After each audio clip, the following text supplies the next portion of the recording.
or break. Make it yours. Hello and welcome back, everybody, to Day 2 of the League of Legends 2021 World Championships. It's play-ins time, Mark Zimmerman. Cloud9 still looking good, undefeated, but this is going to be the other big dog of Group B. It is Galatasaray from the TCL taking on Japan's DetonatioN FocusMe. Yeah, I think a lot of people did not have Galatasaray pegged as one of the favorites potentially in this group, but so far they've looked incredible. 2-0 on the first day, taking down Beyond Gaming, which was one of the teams people were looking at. DFM is one of the other teams that people are saying, hey, you know, they had a pretty good MSI. Maybe they'll come back. They got their Gaeng in the bot lane now, you know, instead of their coach. So they should be even better. And then, you know, they get defeated by C9. That was a tough start for them. And in the meantime, Galatasaray is just, you know, taking off in the other direction, 2-0. Yeah, I think the funny thing about them is like the intel we got is like, oh, like it's hard to pin down like why they're so good because individually there's not like it's hard to pinpoint a single player. And they're like, oh, they're really good at team fighting. They like when they get ahead, they tend to stay ahead, but like they don't blow open games like individually 1v1. They just kind of slowly like play through the laning phase, get ahead, and then they win. And I feel like they're doing that and also winning every lane. Well, I feel like when I was watching their games preparing, like there were a couple times where I was watching, I was like, oh, they're kind of trolling, they're really aggressive, there's like too much. And then some of the other series looked a lot cleaner. And I settled on like they're actually just really good about team coordination, like you're saying. And I feel pretty good whenever I watch them making plays. Crazy roams around the map quite a bit. I think Mojito is a really smart jungler. To your point about like popping off and all this insane stuff, not quite, but I always feel like his ganks make sense from a game plan perspective in what he is trying to do. It's either accelerating one of their key win conditions where they have like the hardest carry winning on the map or something, or it's throwing a wrench in the enemy team's game plan. And if they have a hard carry snowball topside, like he'll gank that to shut it down at a good timing window, and he won't just like hover around too long. And you know, Emily is talking a lot about efficiency yesterday. I feel like Mojito is one of those junglers who's relatively efficient. And I think as a whole, their team just seems to work really well together. Zergsting also gets a lot of hype. Yep. Bolulu as well, just being good enablers and playmakers. Like it's just a team full of people who are down to make a play together. Yeah, and definitely on display in day 1, already 2-0. Could be 4-0 by the end of today. They're one of the few teams actually playing all their games for the round robin today. So we'll actually get to see all of them. I can't tell if that's good or bad. Like, I'm trying to put myself in their position. Like on the one hand, like you're done, you know, there's other teams still playing and you get to relax the next day or crap your pants maybe depending on how it goes, you know, and you can't do anything else. It just feels weird to be done when everyone else is still going on. So I'm not quite sure how they feel, but at the very least, their 2 games today will decide their fate for the most part. If they finish 4-0 today, that's first. I mean, there's no way you can lose. So you can lock. You're the only person or one of the 2 teams who can lock first today. All right, we'll see what happens here in this draft at least. Game number 3 for them here up against DFM, Aurelia, LeBlanc, Leona, Bandaway, and Kiana Rise MF on the other side, which all lines up pretty nicely. I think keeping Kiana out of the hands of Mojito especially is a good idea. He's been deadly, at least from Group B on that pick. Lucian, though, is the answer, and looks like Aphelios is going to make his way to Yutapon's hands there for DFM, alongside the Thresh, which has been a mainstay for Gaeng and many other supports around the world. Yeah, I mean, Aphelios Thresh is one of the strongest bot lanes for most of Summer Split.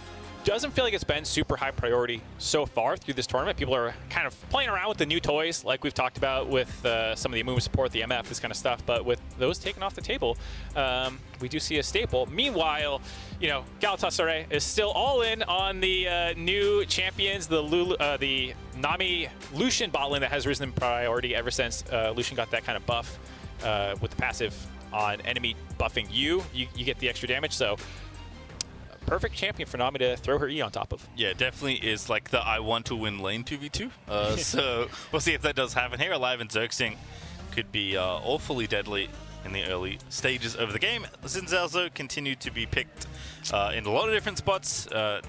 Also the same here for Steel. Yep. I was going to say, matching lanes so far. You have junglers and then bot lanes fully locked in. So it's one of those situations where you're trying to ban out the enemy team's champions and not banning your own and trying to set up some stuff. So we'll see what they end up going for here. But I do like the Lucian Nami counterpick specifically into the Thresh Aphelios because Nami's always been pretty good into Thresh. You have move speed on any spell that you cast, you know, making it harder for Thresh to land his hooks and stuff like that. You have sustain. As long as you don't get completely all in, you're going to be winning trades. And even your all-in threat is it's really hard for them to find opportunity. Lucian's so mobile, and like I said, yourself giving up speed up. So very tough lane, it feels like, for a lot of Thresh lanes into Nami, and we'll have to see if it goes badly, or if the Zen goes down there and they just start chain ganking. Because that's usually the answer, is either you leave them on an island and you take your 15 CS loss, or you try and kill them. Yep, well, we'll see what happens. That should be a fun one, regardless of how the teams approach the gameplay in there. I guess the other thing is, like, Nami not necessarily the flashiest champion. Zergsting's a fairly flashy player, but stay with me. Bard ulti is a big circle, Nami Q, just a little circle. And the man's skill shot accuracy is very high. I thought you were going to go talk about Nami's ultimate being like Bard's ultimate. I was about to give you the stink eye. Like, what are you talking about? Okay, the Q and the ult being similar, I see it a little bit. See how good his aim is, though, because, again, much different radii to play with. Well, and distance, too. Like, Bard's like a downtown sharpshooter, like behind the three-point line from half court, calling your shot. Nami's like, I don't know, mid-range. It's like a bad layup. Yeah, yeah, it's like the floaters. High school jump shot. The floaters that you do, because the taller person's in the lane, you're like, ah, crap. Alrighty, your name, Malphite, if something getting attention here. Hey, watch, you have to watch the game before them. Like, we didn't like that. And going TF, there's Zoe, though, for Aria. Definitely a champion that can have a huge impact on the game, depending on her skill shot accuracy. But Jayce there for crazy. Blind is just ready for anything there in top lane. I kind of like it as a potential call-out to some of the stuff that Evi's champion pool plays with. Mostly it's a ton of Gnar, Renekton, Set, Tahm Kench. It's not a lot of these like gap-closing, assassin-y type top laners that Jayce can get all-in by. You talk about potentially Aurelius want to kill him, or Wukongs and the stuff that want to fight a lot. That's not really Evi's playstyle. He's a stable, consistent frontliner, a very good laner, but not the dominant one who's really going to skill check the Jayce. And so I feel like this was a pretty safe call-out by them. Yeah, Evi is had a bad time as far as like it's not been great. No, and it's not necessarily his fault. Like, he's been put into very hard spots with Gnar, and it's unfortunately like been in counter matchups for a lot of it. This, however, this is different. Is the other side. Urgot in the top side. Yeah, he hasn't played it in summer at all, but if I remember correctly, I think he has played it historically quite a bit. I'm going to go see if I can look that up. Pretty confident he's played it. I feel like I remember watching his international and being pretty impressed by it. I remember him having a pretty clean Urgot. I'll make sure I'm not tricking myself. But overall, two very different team comps. This is a very fragile team comp on the side of Galatasaray. This is like, if you get engaged on, you're dead if you give them that opening. Because even your support, a lot of the supports in the current meta are relatively tanky or have some engaged potential themselves. Nami is very squishy. Your tankiest member is your Lee Sin. And even then, not much lockdown CC. If someone engages on you, you kick them away, but not like, oh, I stunned them, I'm Braum, I put a shield up. Like, there's just not that kind of stuff to protect your team comp. A lot of priority in their lanes, and so it looks like a very snowball-oriented game plan from them. And on the flip side for DFM, yeah, you're a much more stable team comp. It's just, can you get through the laning phase? Yeah, again, kind of fighting off the pressure of the Galatasaray is kind of the test that everyone has been put to so far here in this group. If they make it out of the laning phase even or ahead, especially ahead, they're going to feel great. Like, again, this is the team that seemingly converts just about every lead they have, and this is definitely a game where they can get an early lead and run away with the game. But DFM have plenty of comfort picks, for one, and also champions that can, find those engages, find those picks on the plethora of targets that are being presented to them. And once again, we will be looking towards the top lane here, because this is a nice change for me to see for Evi, right? No longer on Gnar duty. He, counterpicked himself and got counterpicked in their first two games, and he's the one counterpicking. Yeah, I feel like it was maybe a little bit of DFM relying on their crutches a little bit too much. Just like, oh, well, Aria doesn't lose on LeBlanc. Pick LeBlanc. And like, oh, well, Gnar's open, and Evi's a great Gnar. Pick Gnar. And it's like, well, you guys didn't ban any of the counters. Now you're playing Aria into it. So I think this is a little bit better of a draft from them. It is still a situation where, we talked about a lot of good lanes for Galatasaray, but if the enemy team wants to take this stuff, there's not much you can do. Starts Eve, nice attempt there, but Bolulu able to avoid it, throws the thumbs up emote. Thumbs up, looking like a strong meta pick right now. Yeah. in the emote game. Everyone's flashing that thing. Right at the top of the tier list for Worlds, it seems like right now. Bolulu actually showing the whole rotation. Is ready with the whole wheel. Scroll to mouse wheel, perhaps it's just jamming it. Yeah. I love the attempt on that gank. That's really creative, using Zoe Bubble to try and set up a level 1. Unfortunately, Zoe Bubble needs to smack you straight in the face when it's traveling through terrain, and now Aria is going to have a horrible time at level 1. it was never going to be that fun up against Azir early on. Now it's going to be really bad. Yeah, and I mean, you had other line skill shots. I mean, you had like the Thresh there, and so I could understand them fishing for a pick and wanting to do something. Oh yeah, I'm here for it.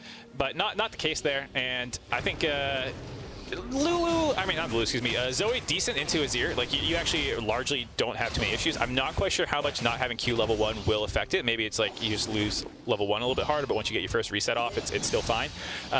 You know, so at the very least, Bolulu's happy, get a little bit more pressure in the early game, and you'll see Steel laning top to bot.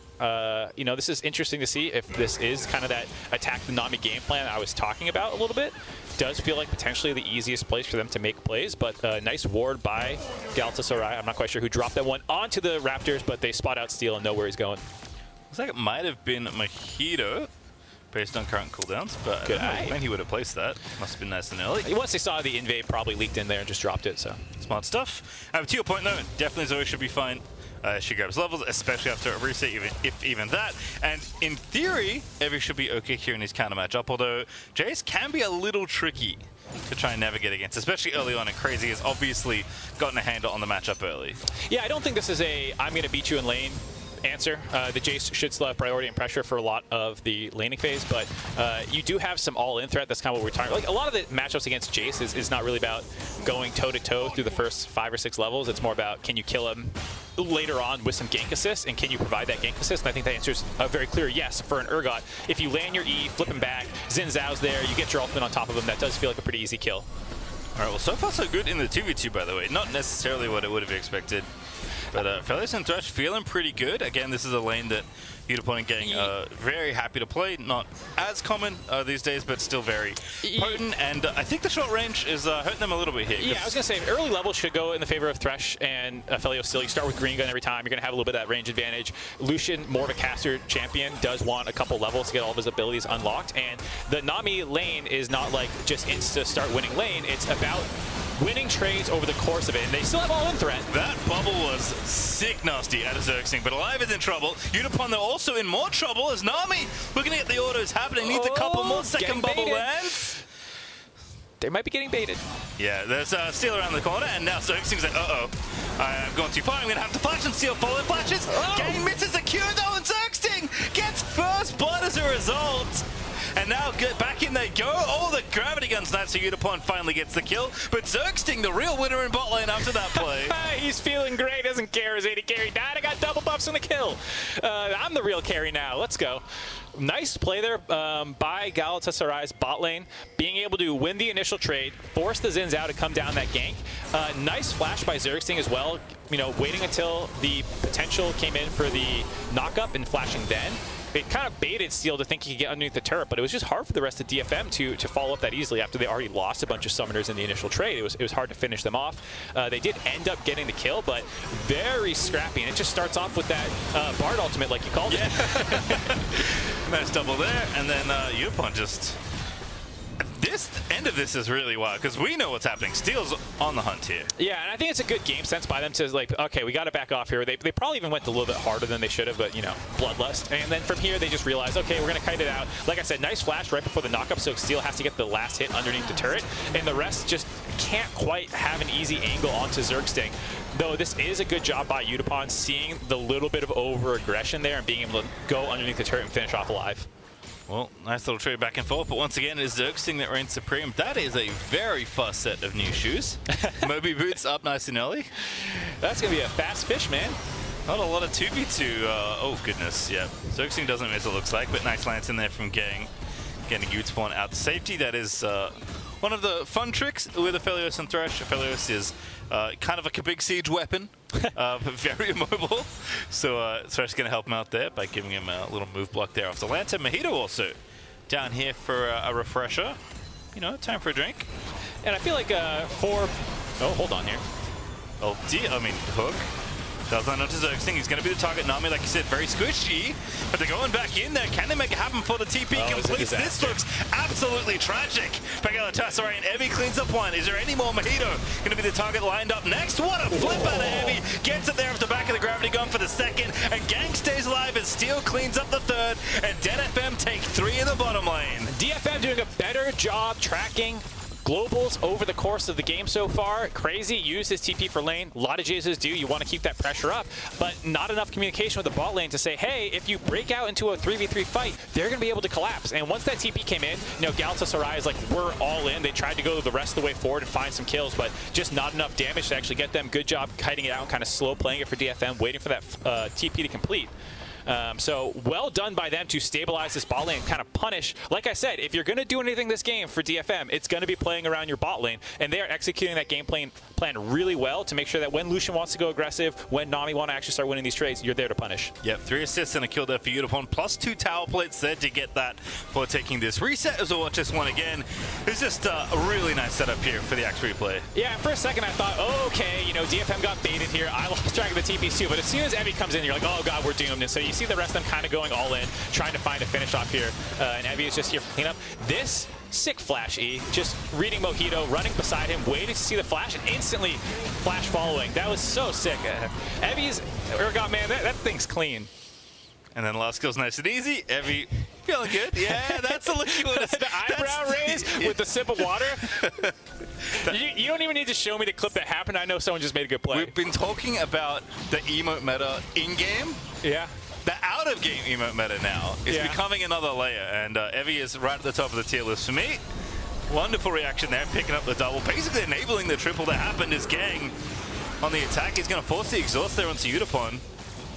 And Steel, yep, he's in there. Mojito's only level 5! Oh, goodness, least it feels tragic, and that ulti is going to miss. Bolulu is going to make sure to shepherd the jungler out safely. Aria looking for the bubbles. Not going to quite land. Crazy just gets away from that bubble pull there in the pit. But again, a nice playback there from Gaeng. Alive is trying to fire back with the culling. But Yutapon and friends are taking it there, and it is just looking tricky here in the 2v2 now. Don't need the pressure anymore because you have the 2v2 pressure kind of extended from that bottom lane play. Exactly. I was about to go right there. With the bot lane disaster that happened, a lot of that gold ended up on the rest of the map, actually. And so Evie is now a huge threat at 2-0. It's going to neutralize a lot of that Jayce advantage. I mean, Jayce did grab a lot of turret plates, so not the end of the world. But the other problem is Steel being way ahead now.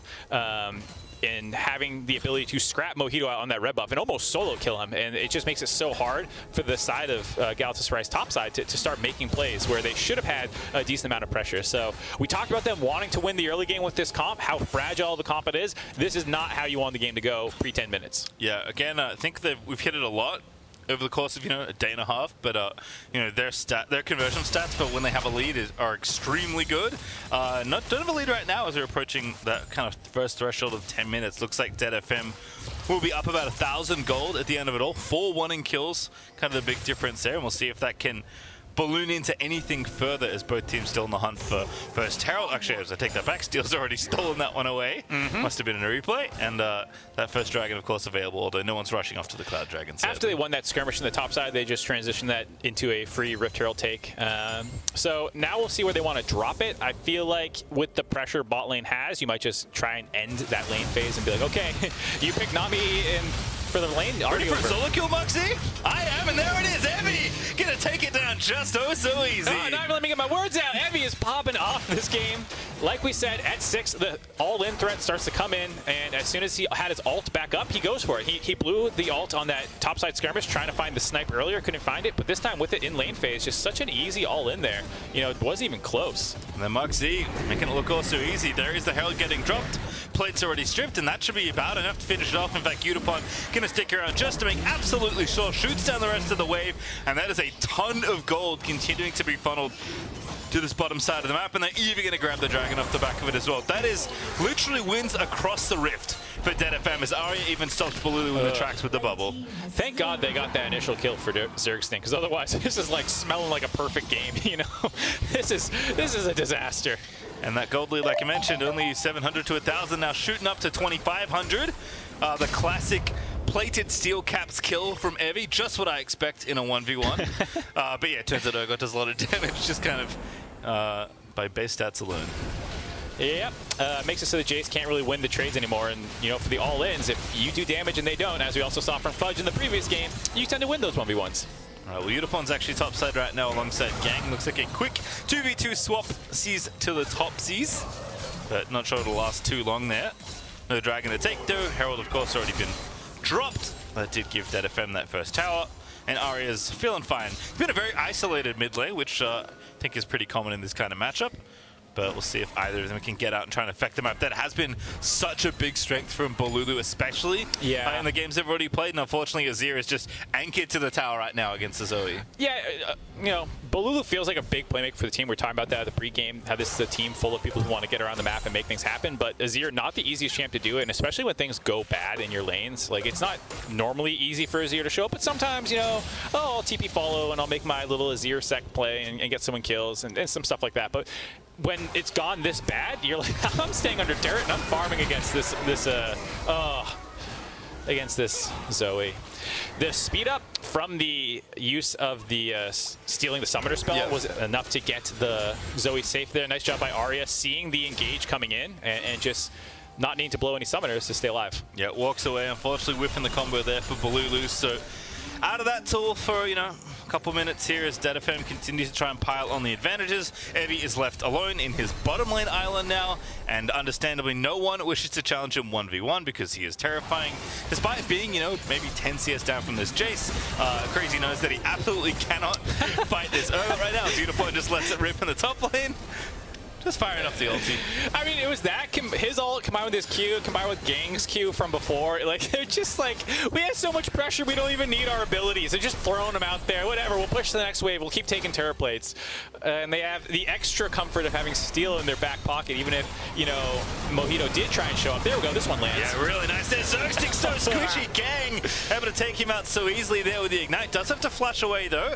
But Mojito's here far too late to try and save the support. Literally fishing. Yeah. They are just fishing for Nami under the turret. This one lands, and there you go. Didn't even need to use the Gale Force. Yutapon picked up nice and early. Ooh, Strikebreaker. Once upon a time, that would have been quite the item. Still pretty good, but Aria just going to pop it there as he continues to wave clear again. These mid laners just happily farming back and forth against each other. Aria's like, my team's winning. This is great. Bolulu's like, what do I do? Yeah, I mean, for steal, oh my god, the last stand. Just as I said it, the Gale Force all in from Yutapon gets himself almost a solo kill. There's a bit of help there out of Gaeng as Steel pops his own ulti to fend off the tidal wave, but gets out from under the tower in time. Oh god, feels bad, man. That is such an easy game plan for Steel right now. It's like hover around my perma-pushing bot lane in the top side and just watch them take turrets and kill people. And as long as I'm there, what can they do on the enemy team? If they try and keep me behind, guess what? Evie's going to match. If Crazy tries to do something, if Mojito's trying to make a play, Steel's already there. You're stronger in the 3v3, you're stronger in the 4v4, you're stronger in the 5v5. It just feels doomed. I don't know what play they have because this team is not a great playmaking team on the side of Galatasaray with the champions that they've locked in. All right, we're trying to take the jungle right now, so at least overloading this top side of the map and giving Mojito that red buff. It is definitely rough. Have to agree with you there, and Yutapon is only getting stronger. He's almost got a second item finished, it feels like. Goes back, gets a BF Sword, a Vamp, and a Cloak there as well for that extra crit. He's taken 8 turret plates this game. Of course, they're not available to take anymore, but he is unbelievably strong at 2-0 and 4. And Evie finally went back and he went, oh boy. Titanic Hydra is the first purchase here from the Urgot. Love it, really strong with the W, all the hits that you get off on it. So nice first pick up there. We'll see if this Rift Herald, yeah, they have to leave it. Oh yeah, just Steel. Living up to his namesake there, takes it away. I mean, it was always going to be rough there for Galatasaray, but... Thanks for the leash, bro. Yep. Feels bad. I gotta say, it's kind of the tagline of this game at this point, unfortunately, for the TCL. Yeah, it's just like I want to, you know, have an angle, but there's just when you draft this way and these champions with so much focus on lane priority, and things go bad so quickly, you just don't have the tools to turn it around. Even if you scale fine, like, you know, Jayce is actually a decent late game champion, even though he is so early game focused. His damage is pretty good as long as you stay with the curve of the game. Same with Azir. Lucian as well, pretty decent damage with the extra, like, you know, crit scaling and stuff that they add to his ultimate and some of these things, but none of you actually do anything but damage, really, and you're very far behind. Aria also almost continuing to make Zergsting's life very painful. Almost sold out the Nami, forced out the tidal wave, which was very clutch.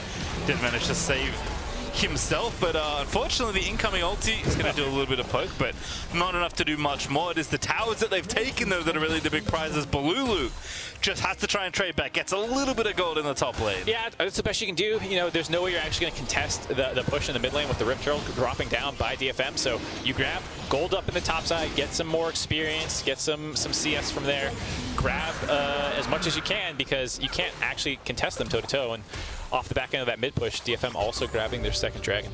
Yeah, everything just going their way right now. Gold League continuing to tick up. They're up to almost 5k ahead. Aria's working on the first item, but again, not going to be too far away.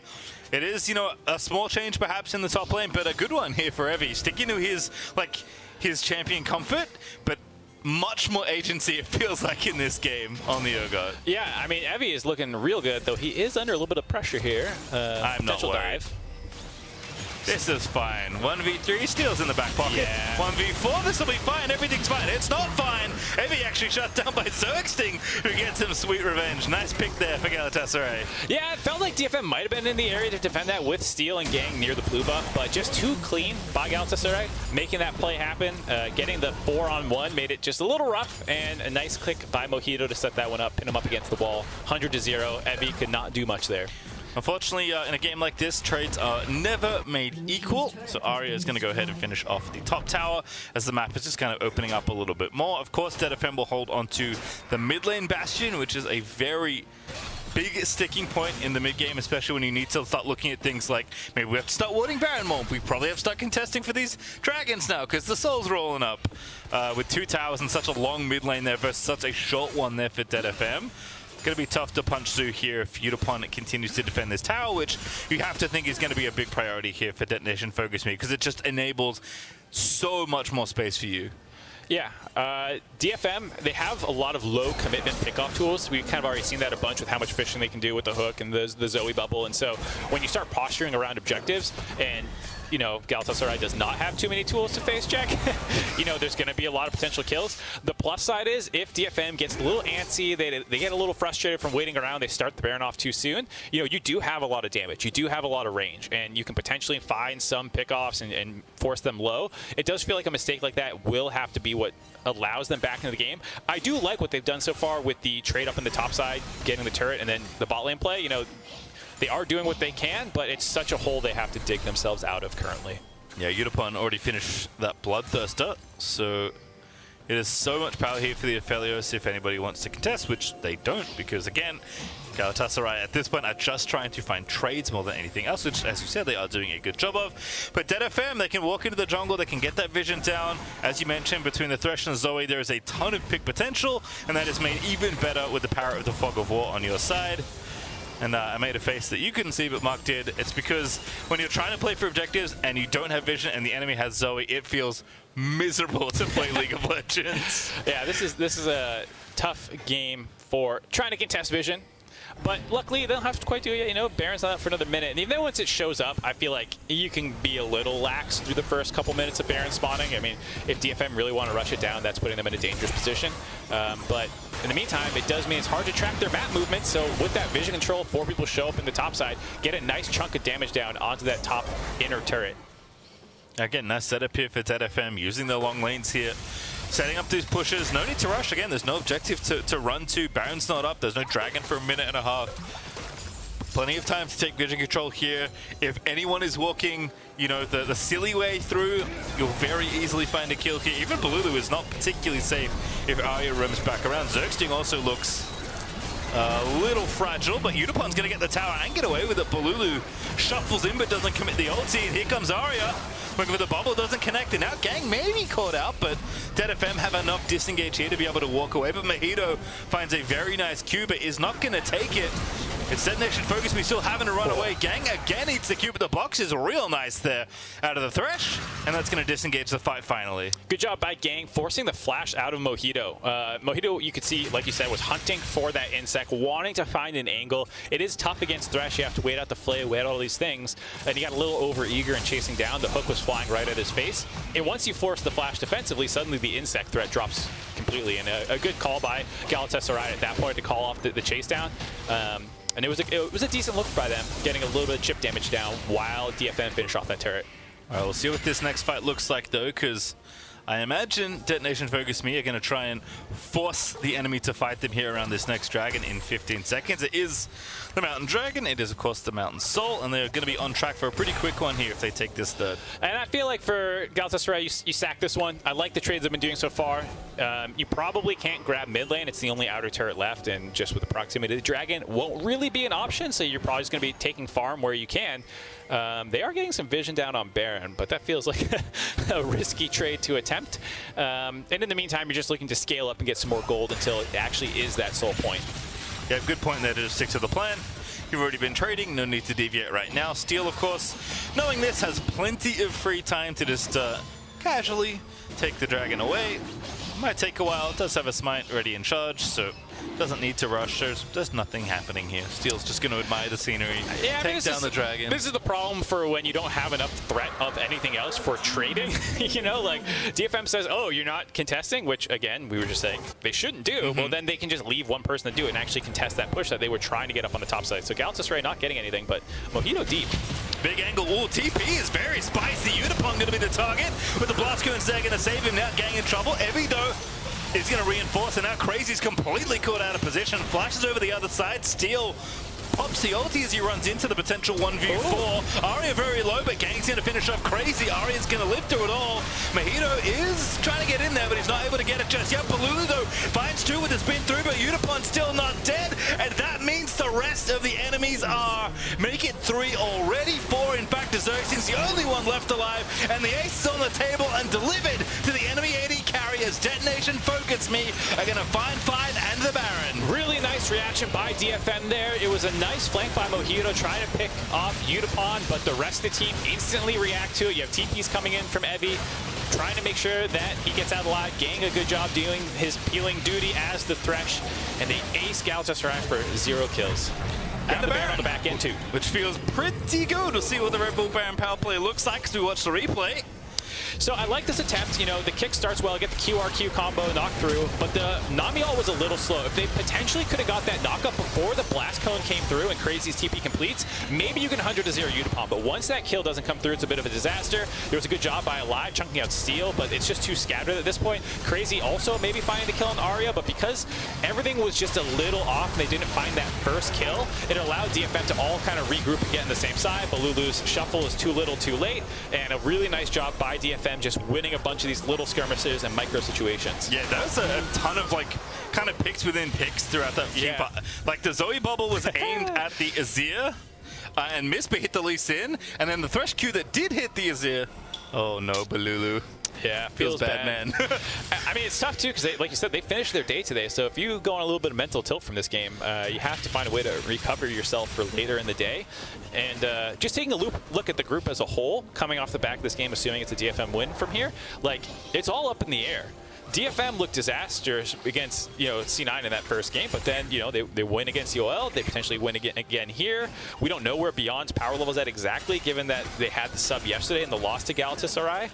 This whole group feels pretty up in the air still in some ways about where their actual level is. And it makes it a little scary to project into the knockout stage for a lot of these teams and who they're going to be going up against. Because DFM, if this is the DFM you're playing against, is a lot scarier than the one that we saw against C9. Yeah, I don't think I want to play against this this particular iteration. They are on fire right now.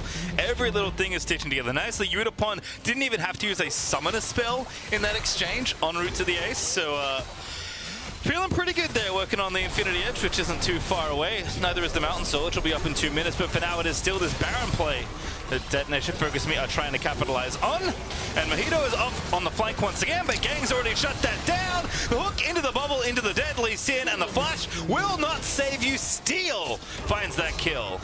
Good fundamentals by DFM there. Find the threat, find the flanking Lee Sin, make sure he can't possibly get an insec off, go kill him, and then go back to that siege so your Aphelios feels totally safe. I'm sure this turret will drop in the inhibitor soon to follow.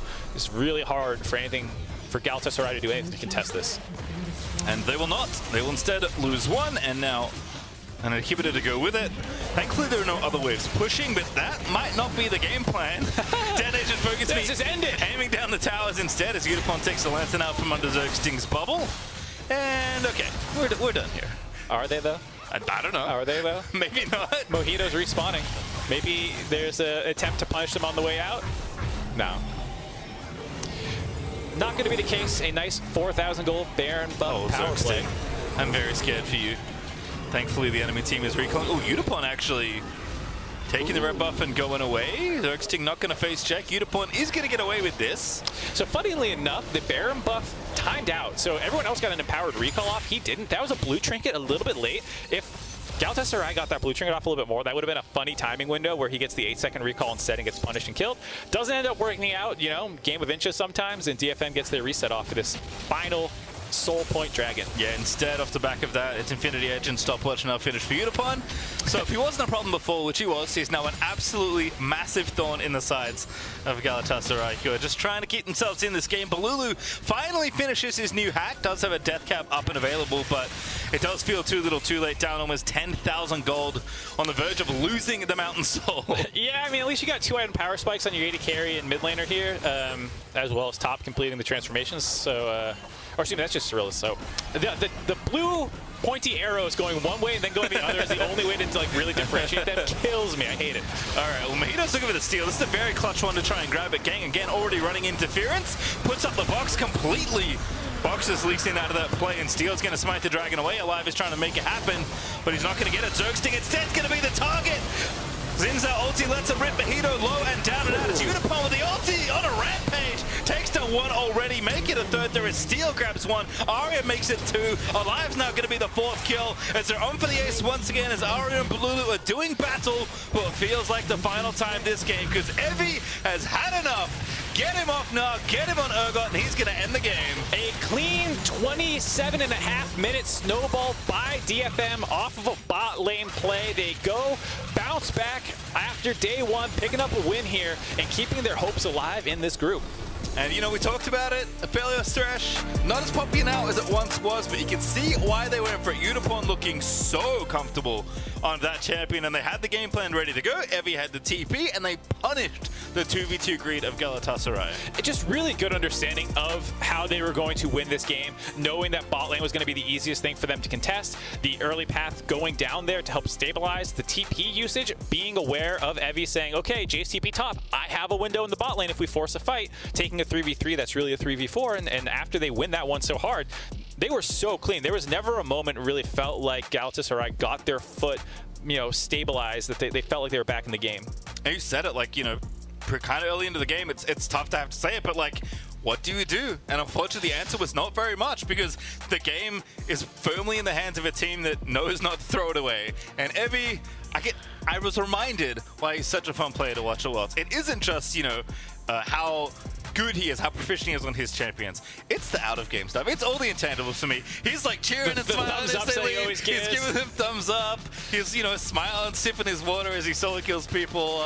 It's a good time. Yeah, I mean, that was a great game by them. And I think it was Emily yesterday talking about, like, it's hard to debate who's, like, the best player from Japan all time, you know, and is it Evie, is it Yutapon, you know? Both guys had a pretty good game to stamp on their resume after that one. Both of them popped off. Yeah, and again, this is a team that has been here many, many times, right? A region that has only gotten stronger as they've attended more international events. This team especially has attended almost all of them, so they've definitely been powering up on the international stage, and they're all reason why we thought, hey, this group looks very close. DetonatioN FocusMe feel like a very big threat in this group, and it kind of felt deflated after day 1 where it's like they just got absolutely demolished, and now, like win yesterday, this bounce back game completely dominating Galatasaray from once they got a hold of the game, and all of a sudden, as you said, grips up in the air. It's best of ones. It's easy to overreact. Yep. Oh my God, they look terrible. Oh my God, they almost perfect games, you know, and maybe the truth lies somewhere in the middle, but, you know, the days are starting to come to a close. It's getting into the final couple games for a lot of these teams. And 2-1 now for DetonatioN FocusMe has to feel good, but we are going to throw ourselves over to a break, but don't go too far away. There's plenty more worlds where that came from.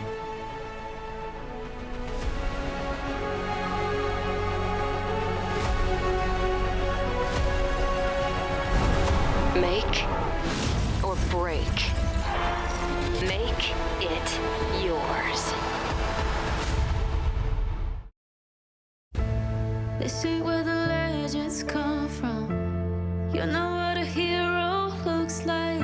Other people on fire, fire. Maybe it's time they meet their dragon.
Make or break. Make it yours. Welcome back to Worlds 2021 in the State Farm Analyst Desk, where it's DFM who comes out with a victory here. And Kaizen, I've got not much to say except for they have arrived. This is the team that we were hearing about when people were talking about how they have the opportunity and the ability to top this group. One might even say they finally detonated, and I love to see it personally. I think what is most encouraging about this game is the fact that from start to finish, even starting in draft, they left themselves with a lot of options, whereas it felt like for Galatasaray, they chose to go all in on the early game. I think Detonation realized that, A, if we just outlast them early game, we're going to be fine because we have a comp with more defensive abilities and more utility. And B, if we know that they're going to be aggressive early, then we need to focus on getting the jump first by picking where we're going to fight on the map. And that's what they did by sending the Xin bot early. So I really like this. This is really intelligent and measured play from Detonation FM. It wasn't only just sending the Xin down towards the bottom lane, it was Ebby finally being on the map and actually being able to play. Like, he wasn't just completely dove in the beginning, he was able to have this TP to actually come down and help their bottom lane. So not only, as Kaizen said, this Detonation FocusMe picked the battleground by sending their jungler down there, they realistically speaking put the whole team down towards the bottom lane. Right, it was Emily yesterday who had high praise for Evie, and it feels like he lived up to a bit of that today, making every second count thanks to the reliable Cisco network with a quick TP to the bot lane 6 minutes in, recognizing the TP advantage that the team has and using it to turn the tides of a bot lane skirmish. Definitely, and I think you can definitely see the overextension in the beginning by Galatasaray in the beginning, and once again, Ebby with that TP advantage is able to come in from behind. As soon as this is the situation you're left in as Galatasaray, there's nothing for you to do, and you know, the highlight is just Ebby finding the flash on Mojito as well at the same time with that flash prediction. I mean, come on, this is finally the Exodia pieces that Emily was talking about yesterday, the LGL casters as well, that's probably sitting out there, finally happy about the progression they're seeing in the team. Yeah, you gotta love it. And Kaizen, I think this is gonna make a lot of other teams think. Again, the victory here, in my opinion, really blowing this group wide open. While most people were beginning to focus on Cloud9 and Galatasaray, DFM is back in the conversation. Absolutely, and I think a big part of it is, as you know, Goldberg has been saying, it's Evie's performance, and also the fact that he's been given tools to be able to carry and influence the map. We saw him on a lot of Gnar and Gnar blind pick, and although that might have been working domestically, it just wasn't working at Worlds. So I'm glad to see that Detonation decided to pivot off of that. And then we see once they have an advantage, they're really well coordinated as a team, and they know how to abuse it. This is a beautiful sequence here where they really abuse the fact that they have a vision advantage in the north side of the red jungle to just completely pick out Galatasaray and then cement the game. So at this point, you know, Mark covered this pretty well in the cast. They had a comp that was just going to outscale in terms of the amount of options that they had. So it was just a matter of closing things out smoothly. Definitely, and it also leaves some questions about Galatasaray leading into games later against Cloud9. What do you do all of a sudden when you're not allowed to play this solo lane menace that you want to do? What are you going to do when you can't have your own slow, methodical style where your solo laners have this advantage that we've known them to have? Like, you can look at the goal graph this time around. It wasn't Galatasaray in a position where they're able to take over the leads, and part of the reason for that was that Detonation FocusMe was so good at getting a TP advantage as one of these solo lanes and then using this advantage proactively on the map. Right, and while they had the assurances that they could continue to outscale if the game prolonged, honestly, slow and steady wins the race wasn't even necessary in a sense because they still wrapped it up in under 30 minutes. So a great showing out of Detonation FocusMe. One other player I do want to call out, Kaizen, is Gaeng, because the Thresh performance was phenomenal and definitely key to victory, but it's also important to highlight that this was the piece that was missing back at MSI with the coach instead in that support position. So finally getting an opportunity to see the full-powered roster here on an international stage. It feels good to see. I mean, can you imagine as a team going from playing with your coach in your support position to a guy as good as Gaeng? And I think we saw immediately, pretty much from laning phase, the amount of transformational pressure that he's able to put on bot lane, and then over the course of the rest of the game, he's constantly a threat to pick someone out. So I think Gaeng has been performing really well. Well, things are heating up here in Group B, but we have to head to a quick break. When we come back, it's Beyond Gaming and Unicorns of Love taking to the stage.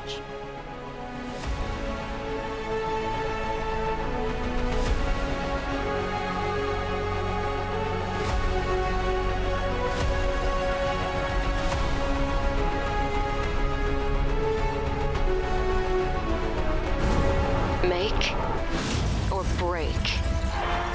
Make it